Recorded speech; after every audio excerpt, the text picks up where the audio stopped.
Time to get Appa a wife. Oh Lord, too much perfume, not wife material. No, you listen to me! Too loud, Appa would go crazy if he married this one. Oh, cutie pie, what are you doing cleaning here? I have found the one. The corporate headquarters of the Wu Enterprise was a towering monument of glass and steel, a legitimate front for the city's most feared and respected underground syndicate. Zaid Wu, the head of the organization, ruled his empire with an iron fist. But inside the sweeping hallways of the 50th floor, an entirely different kind of operation was taking place. Mission Find Daddy a Wife was officially a go. 8-year-old Tay dragged a mop bucket that was nearly half his size down the pristine, marble-tiled corridor. He had managed to snag a spare gray cleaner's uniform from the supply closet in the basement. The sleeves were rolled up 5 times, and the pant legs were cuffed so high they looked like heavy donuts around his ankles. He adjusted the collar, feeling very much like an undercover secret agent. Tay was exceptionally smart for an 8-year-old, and undeniably handsome. He had inherited his striking features from his biological parents. His father had been Zaid's childhood best friend, and his mother had been the sweetest woman Zaid had ever known. A tragic car crash had claimed both their lives just days before Tay was born. Zaid, a man who dealt in shadows and violence, had sworn on his life to take the boy in, raising him as his own flesh and blood. And he had done exactly that. To Zaid, Tay was his son, the only light in his dark, work-obsessed world. But that was exactly the problem. Zaid worked too much. Tay had noticed the dark circles under his father's eyes, the way he dismissed every woman who tried to bat their eyelashes at him at corporate galas, and the lonely silence that echoed in their massive penthouse when the meetings were finally over. Tay had read enough storybooks to know that his dad needed a princess. Or, since his dad was a mafia boss, maybe a really tough queen. Tay dipped the mop into the bucket, splashing soapy water onto the floor. He pushed it around aimlessly, his dark eyes scanning the hallway for potential candidates. Candidate number 1 walked by. A tall lady with too much perfume. Tay sneezed violently as she passed. Disqualified. Candidate number 2 was on her phone, yelling at someone about a delayed shipment of silk. Too loud. Daddy already yelled at people all day. Disqualified. Tay sighed, leaning his chin on the wooden handle of his mop. Maybe finding a wife was harder than he thought. He decided to take a break and pushed his bucket toward the break room at the end of the hall. Inside the break room, Diane was standing by the high-end espresso machine, waiting for her coffee to brew. As an executive assistant for the marketing department, she had been running around since 6 in the morning, organizing schedules and putting out fires. Diane was breathtaking, though she hardly paid attention to the fact. Today, she was dressed impeccably in a tailored, cobalt blue blazer and matching wide-leg trousers, paired with a crisp white silk blouse. She had a strict personal rule about her wardrobe. She never wore green or red. Those colors just didn't suit her vibe. Her hair was styled in thick, gorgeous forest braids, currently gathered into an elegant, intricate crown atop her head, making her look regal and effortlessly chic. She tapped her manicured fingers against the counter, closing her eyes to enjoy a brief moment of peace. Squeak, squeak, splash. Diane opened her eyes and looked down. Standing just a few feet away was a tiny boy drowning in an oversized gray uniform. He was attempting to mop the break room floor, but mostly, he was just creating a giant puddle. Diane blinked, her brain struggling to process the sight. She looked around the empty break room, then back down at the child. "Excuse me," Diane said, her voice a mixture of absolute confusion and rising indignation. "What on earth are you doing?" Tay stopped mopping and looked up. His eyes widened. The lady standing in front of him was beautiful. She had warm, flawless dark skin, kind eyes, and a voice that sounded like smooth honey. She didn't smell like an entire department store perfume counter. She smelled faintly of vanilla and coffee. "I am cleaning the floor," Tay stated matter-of-factly, puffing out his chest. "It is my job." Diane felt a vein throb in her temple. Her protective instincts flared instantly. Your job?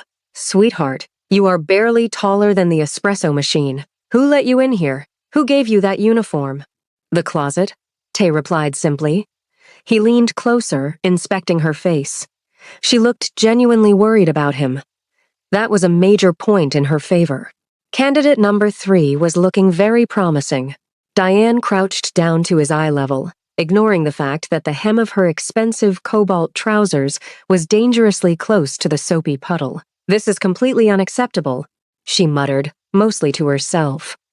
I know this company is ruthless, but child labor? I will personally report the facility manager to the labor board. This is ridiculous. She looked back at Tay, her expression softening into a sweet, maternal smile. Hey, little guy. What's your name? I am a cleaner, Tay said, sticking to his cover story. I don't have a name while on duty. Diane let out a short, incredulous laugh. Okay, Mr. Cleaner, have you eaten anything today? You look like you've been working hard. Tay's stomach chose that exact moment to let out a loud, embarrassing rumble. He had skipped his mid-morning snack to sneak past his bodyguards. I am a little hungry, Tay admitted, looking down at his oversized boots. Put the mop down, Diane commanded gently. She stood up and walked over to one of the sleek refrigerators, pulling out a small, fancy paper bag. I ordered from the artisan bakery down the street, but I haven't had time to eat it. You're going to sit down and eat this. She led him to a small round table in the corner of the break room. She unpacked a gourmet turkey and cheese croissant, a small container of fresh fruit, and a carton of apple juice.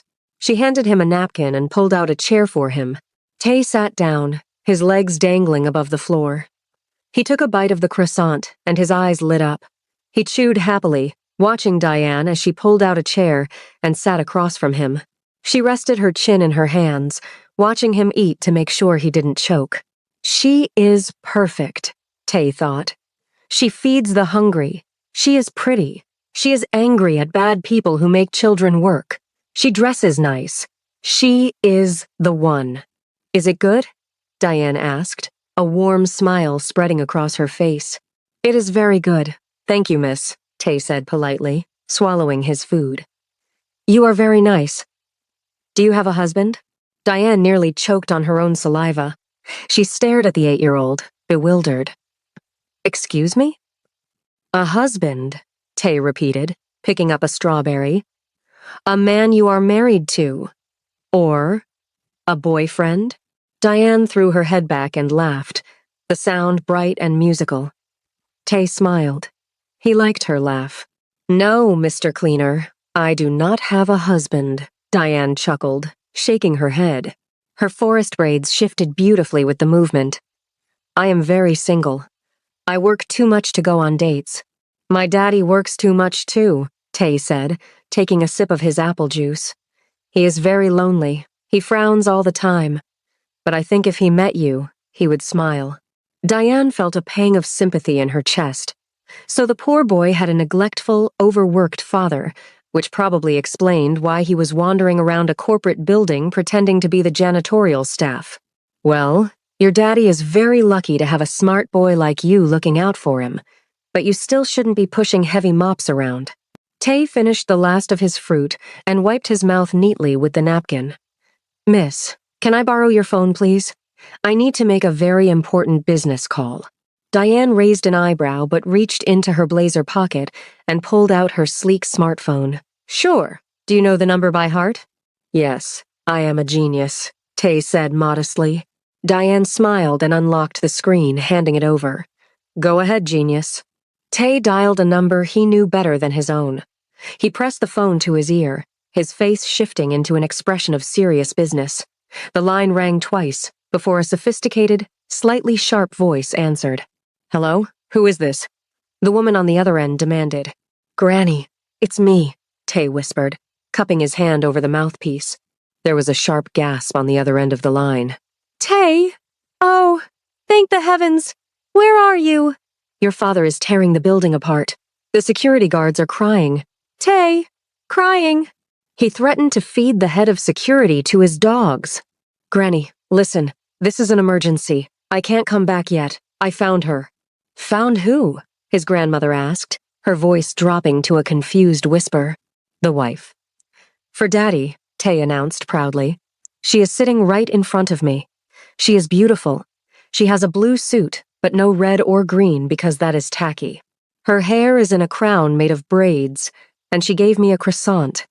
She is perfect, Granny. There was a long pause on the phone.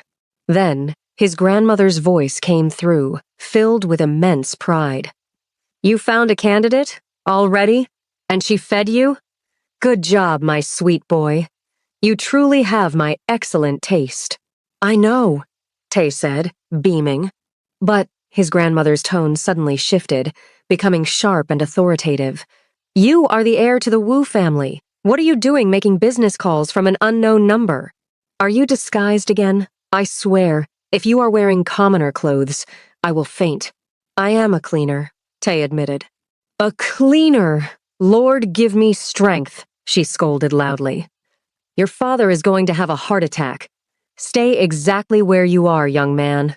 I am tracking this phone number right now. We are coming to get you.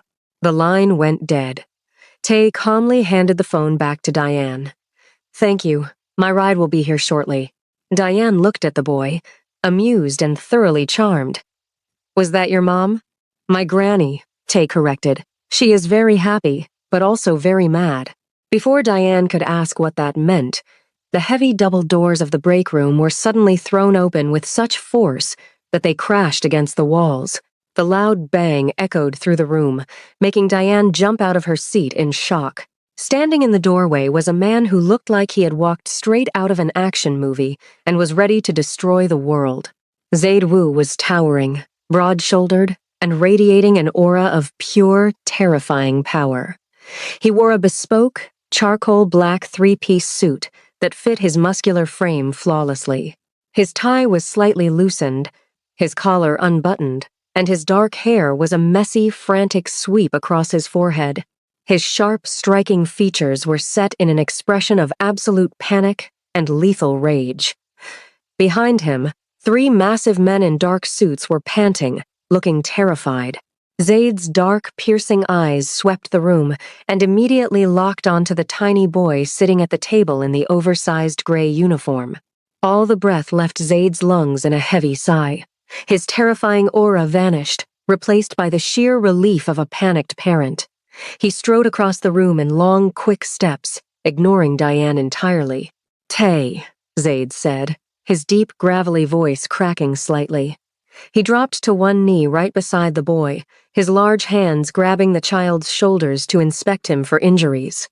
What were you thinking? Do you have any idea how scared I was? You vanished from my office. I was working, Daddy, Tay said calmly, pointing to the mop bucket. Zaid looked at the bucket, then at the ridiculous uniform his son was wearing, and rubbed his face in utter exhaustion. Working?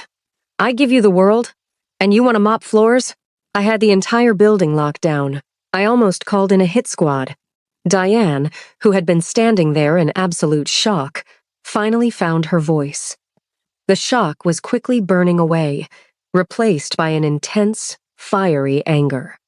This massive, intimidating man was the father, the one who let his kid wander around a 50-story building unsupervised. Excuse me, Diane said, her voice cutting through the room like a whip. Zaid froze. He slowly turned his head, finally registering that there was another person in the room. He looked up, his dark eyes landing on Diane. Time seemed to stutter to a halt for Zaid Wu. He had met supermodels, heiresses, and actresses, but the woman standing in front of him made his brain completely short-circuit. She was magnificent. The cobalt blue of her suit contrasted perfectly with her radiant, flawless skin. Her forest braids were piled high like a literal crown, and her dark brown eyes were currently glaring holes into his skull. Zaid stood up slowly, using his towering height to intimidate, a habit he couldn't turn off. But Diane didn't take a single step back. She crossed her arms over her chest, lifting her chin to meet his gaze. "Are you the father?" Diane demanded, her tone dripping with disapproval. Zaid, a man who commanded thousands of dangerous men and made politicians tremble, found himself momentarily speechless. "I am," he managed to say, his voice deep and rumbling. "Well, congratulations, because you are incredibly careless," Diane scolded him, pointing a manicured finger at his chest. The 3 bodyguards standing by the door gasped in unison. No one, absolutely no one, spoke to Zaid Wu like that and lived to tell the tale. Diane didn't care. She was on a roll. How do you lose an 8-year-old in a corporate building? Do you know I found him pushing a mop bucket twice his size? He was hungry. I had to feed him my lunch. What kind of parent doesn't notice their child is missing until they've already started a career in custodial services? Zaid stared at her. He wasn't angry. In fact, he was entirely mesmerized. The way her eyes sparked with righteous indignation, the way she fearlessly defended his son to a stranger she clearly knew nothing about. He had never experienced anything like it. "He is a very fast runner," Zaid offered quietly, feeling a bizarre need to explain himself to this beautiful, furious woman. Diane scoffed, rolling her eyes. "Oh, please, that's no excuse. You need to pay better attention to him. He's a sweet, smart boy. You should be ashamed of yourself for leaving him alone like that."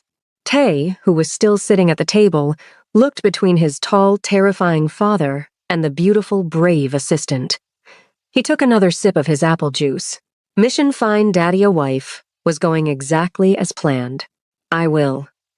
Try to be more attentive," Zaid said, his eyes never leaving Diane's face. His heart, which had been dead and dormant for nearly a decade, gave a strange, unfamiliar thump in his chest. "Thank you for feeding him, and for looking out for him." Diane uncrossed her arms, slightly disarmed by how calm and polite this giant of a man was being. "Well, just do better," she muttered, smoothing out her blazer.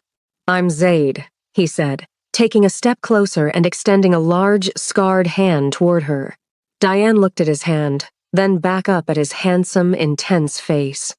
"Diane," she replied, shaking his hand firmly. His grip was warm and surprisingly gentle. "Diane," Zaid repeated, the name tasting like a promise on his tongue. "I have a feeling I am going to be seeing a lot more of you." Before Diane could question what that meant, Tay hopped out of his chair, abandoning his oversized mop bucket. "Daddy," Tay said, grabbing Zaid's hand. "Can Diane come over for dinner? I think she makes better food than your chefs." Zaid looked down at his son, a small, genuine smile finally breaking through his usual cold expression. "We will have to ask her very nicely, Tay." Diane stared at the massive, terrifying man and his tiny, mop-wielding son. The audacity of this family was truly something to behold. First, the child masquerades as a janitor, and now the father, who apparently owned the entire building given the terrified bodyguards hovering in the doorway, was casually suggesting she come over for dinner.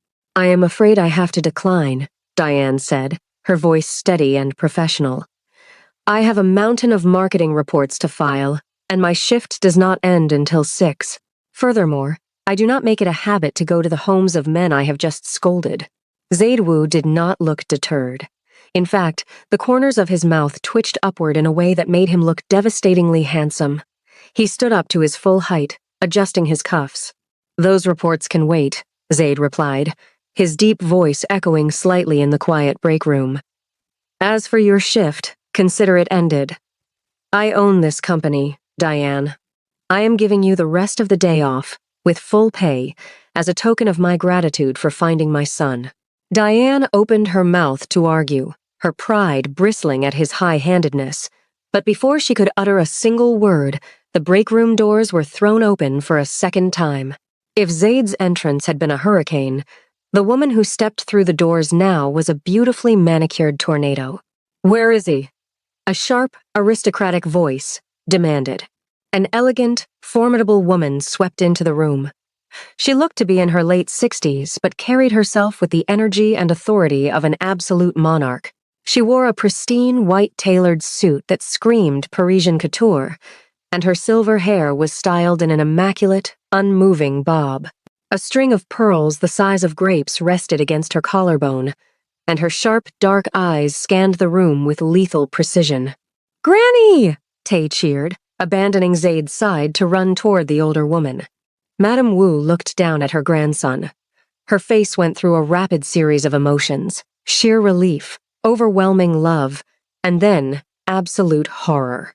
She gasped, taking a step back and clutching her pearl necklace. "Tay Wu! What are you wearing?" Madame Wu cried out, her voice trembling with theatrical distress. Is that a polyester blend? And why are the pants so large? You look like a highly impoverished potato." "I am an undercover cleaner, Granny," Tay explained proudly, smoothing down the front of his gray uniform. "It is a disguise." "It is a tragedy," Madame Wu corrected, shaking her head. She looked up and locked eyes with Zaid. Her maternal warmth vanished instantly, replaced by the terrifying glare that Zaid had inherited. You. You are a mafia boss. You command an empire. You have men who can dismantle a car in 3 minutes, yet you cannot keep track of one 8-year-old boy in your own building. "Mother, I was in a board meeting," Zaid said, sounding remarkably like a scolded teenager rather than a feared underworld kingpin. He slipped out through the ventilation duct in my private bathroom. "You should have narrowed the vents," Madame Wu snapped. She took a deep breath, smoothing her pristine jacket, and turned her attention to the only other person in the room. Diane stood perfectly still. She had read about Madame Wu in corporate magazines. The woman was a legendary socialite, a ruthless businesswoman, and fiercely protective of her family. Madame Wu's sharp eyes raked over Diane from head to toe. She took in the flawless cobalt blue suit, the impeccable posture, and the intricate crown of forest braids resting atop Diane's head. The older woman's eyes narrowed slightly, calculating, evaluating. "So," Madame Wu said, her tone suddenly smooth and dangerously polite, "you are the woman my grandson called me about, the one who does not wear red or green." Diane blinked, thoroughly confused. "Excuse me?" Tay trotted over and grabbed his grandmother's hand. "Yes, Granny, this is Diane. She fed me a croissant, and she yelled at Daddy for losing me. She is very brave." Madame Wu's eyebrows shot up toward her immaculate hairline. She looked from Diane, who was standing tall and unbothered, to Zaid, who was watching Diane with an intensity that Madame Wu had not seen in her son for nearly a decade. "She yelled at you?" Madame Wu asked Zaid, a slow, wicked smile spreading across her face. "She informed me that I was incredibly careless," Zaid admitted, rubbing the back of his neck. Madame Wu let out a sudden, delighted laugh. It was a rich, booming sound that completely shattered her intimidating facade. "Oh, I like her. I like her very much. You have excellent taste, Tay." Madame Wu stepped forward and extended her hand to Diane. "I am Madame Wu. Thank you for taking care of my wayward grandson, and thank you for putting my giant, foolish son in his place. It is a rare and beautiful thing to witness." Diane could not help but smile. She shook the older woman's hand. "It is a pleasure to meet you, Madame Wu. I am just glad Tay is safe. Now, if you will all excuse me, I really should get back to my desk." "Nonsense," Madame Wu declared, waving her hand dismissively. "You have suffered a great emotional trauma today. Finding a lost child, dealing with my son's intimidating aura, feeding a starving heir. It is exhausting. You must come to the penthouse for dinner tonight. It is the absolute least we can do." "Madame Wu, that is very generous, but unnecessary," Diane protested gently. "I insist," Madame Wu said, her tone dropping into a gentle but firm command that made it clear she was not accustomed to being told no. "Besides, Tay has already planned the menu in his head. I am sure of it. If you do not come, he will cry. Will you not, Tay?" Tay immediately widened his eyes, his lower lip quivering with Oscar-worthy precision. "I will be very sad, Diane. I might not eat anything else today." Diane looked at the boy's fake pout, then at Madame Wu's triumphant smirk, and finally at Zaid. Zaid was watching her with a quiet, hopeful expression that completely unraveled her defenses. "Fine," Diane sighed, shaking her head. "Dinner. But I am bringing my own wine, and I am leaving by 9. Excellent. Madame Wu clapped her hands together. Zaid will send a car for you at 7. Now, someone remove this dreadful gray fabric from my grandson before I break out in hives.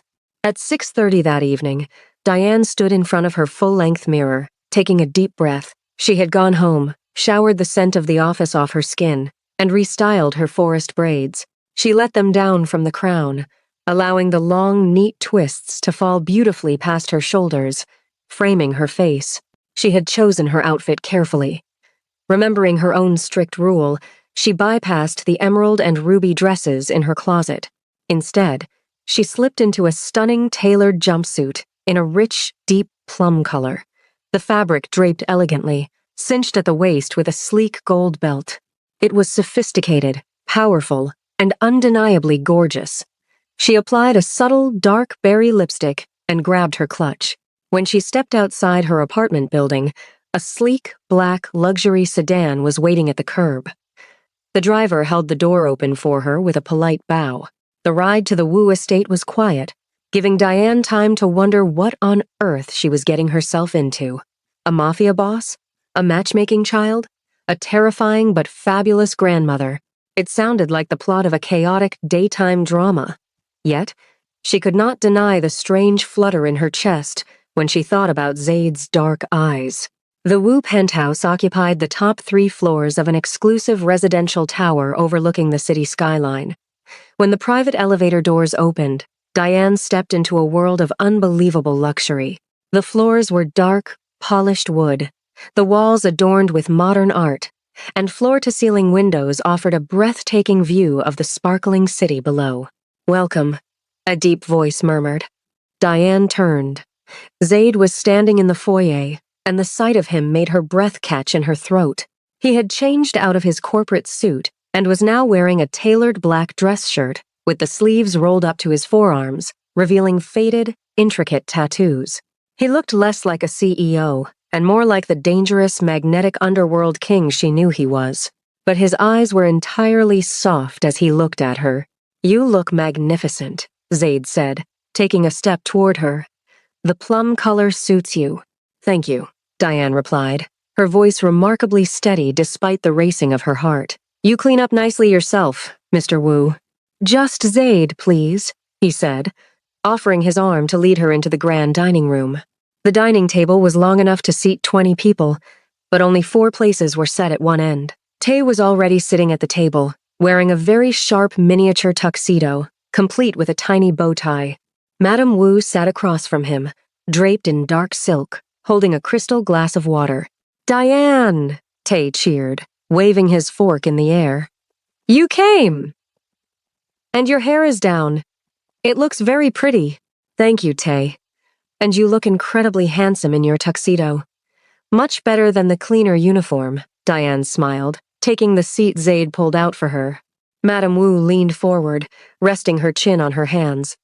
"I must agree. The plum jumpsuit is a triumph, Diane. Now, let us eat." Zaid threatened the private chefs with early retirement if the food was not perfect tonight. "Mother," Zaid sighed, sitting down next to Diane. "I did not threaten them. I simply expressed the importance of the evening." Dinner was a spectacular affair. Course after course of exquisite cuisine was brought out by silent, professional staff. But the food was entirely overshadowed by the conversation. Madame Wu was an expert interrogator. Hiding her prodding questions behind charming anecdotes, she asked Diane about her career, her ambitions, and her family. Diane answered honestly, her natural confidence shining through.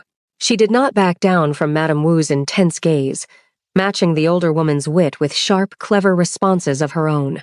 Tay spent the entire meal acting as a tiny, highly obvious wingman. He kept casually dropping compliments about his father into the conversation. "Daddy is very strong," Tay announced loudly while cutting his steak. "He can lift a motorcycle. And he reads me bedtime stories every night, even the ones with the silly voices. He is very good at the dragon voice." Zaid closed his eyes, a faint flush creeping up his neck. "Thank you, Tay. I think Diane understands." No, please continue." Diane laughed, taking a sip of her wine. I am very interested to hear about this dragon voice. Zaid looked at her, his lips twitching into a reluctant smile. He leaned in slightly, his voice dropping an octave. I will only demonstrate the dragon voice, if absolutely necessary. It is a highly classified family secret. Diane felt a shiver run down her spine at the low, rumbling tone of his voice. She found herself leaning in as well, the massive dining room seeming to shrink until it was just the two of them. After dessert, Madame Wu stood up, dabbing her mouth with a linen napkin. Come along, Tay. It is past your bedtime. But Granny, the mission is not complete yet. Tay protested loudly. Madame Wu swiftly scooped the 8-year-old up, despite his squirming. The mission is in the final phase, my sweet boy. We must retreat and let the operatives handle the rest. Good night, Diane. It was a genuine pleasure. Do not let my son bore you. Good night, Madame Wu. Good night, Tay. Diane called out as the older woman carried the boy out of the room. The penthouse suddenly felt very quiet. Zaid stood up and gestured toward the massive glass doors leading out to the balcony. Would you care for some fresh air? Diane nodded, following him out into the cool night air. The city lights stretched out endlessly before them, a sea of glittering diamonds against the dark sky. The wind gently tugged at her braids. Zaid stood beside her, leaning his forearms against the glass railing. He was quiet for a long moment, looking out at the city, before finally turning to look at her. I want to apologize again for today, Zaid said softly. Not just for losing Tay, but for his overwhelming enthusiasm. He has taken it upon himself to fix my life. He loves you very much, Diane said, turning to face him. And he is a very smart boy. But he mentioned today that he is your biological son? Wait, no, he said his biological parents passed away. Zaid nodded, his expression turning solemn. My best friend. He was more like a brother to me. He and his wife were caught in a terrible accident just days before Tay was due. The doctors saved Tay, but we lost them both. I made a vow right then and there. I adopted him, gave him my name, and swore I would protect him with everything I have. He is my son in every way that matters. Diane felt her heart soften completely. The terrifying Mafia boss, the ruthless corporate king, was just a fiercely loyal man who had taken in an orphaned baby and raised him with endless love. That is a beautiful thing, Zaid, Diane said quietly. You are a good father, even if you do let him wander around with a mop sometimes. Zaid let out a low, breathy laugh, stepping a fraction closer to her. The distance between them was practically non-existent now. I am trying my best, but Tay is right about one thing. I have been drowning in my work for years. I convinced myself that building this empire was the only way to keep him safe. I shut everything else out. He reached out, his large, warm fingers gently brushing a stray braid away from Diane's cheek. The touch sent a jolt of electricity straight to her core. Until today, Zaid murmured, his dark eyes searching hers. I walked into that break room terrified out of my mind. And there you were, standing your ground, protecting a child you didn't even know, and putting me entirely in my place. I have never met anyone like you, Diane. Diane looked up at him, her pulse racing. He was dangerous, complicated, and brought a terrifying amount of baggage. But as she looked into his eyes, all she saw was a man who needed a partner, a man who loved fiercely, and a man who was looking at her like she was the only bright light in his dark world. You move fast, Zaid Wu, Diane whispered, a teasing smile playing on her lips. When I see exactly what I want, I do not hesitate, Zaid replied, his voice a smooth, velvet promise. I know my life is chaotic. I know my mother is intimidating, and my son is a menace. But I would very much like to take you on a real date, without the espionage and the janitor uniforms. Diane pretended to think about it, looking out at the city lights before turning her gaze back to his handsome, hopeful face. No red or green dresses, Diane stated firmly. And we go somewhere with excellent food. I have a big appetite. A slow, breathtaking smile broke across Zaid's face, transforming him completely. He looked radiant, boyish, and entirely captivated. Whatever you want, Diane, it is yours. He gently took her hand, lifting it to his lips and pressing a warm, lingering kiss to her knuckles. Diane felt a bright, warm flush rise to her cheeks. Inside the penthouse, hidden behind the heavy velvet curtains, Tay gave his grandmother a victorious high five. Mission Find Daddy a Wife was a complete and total success.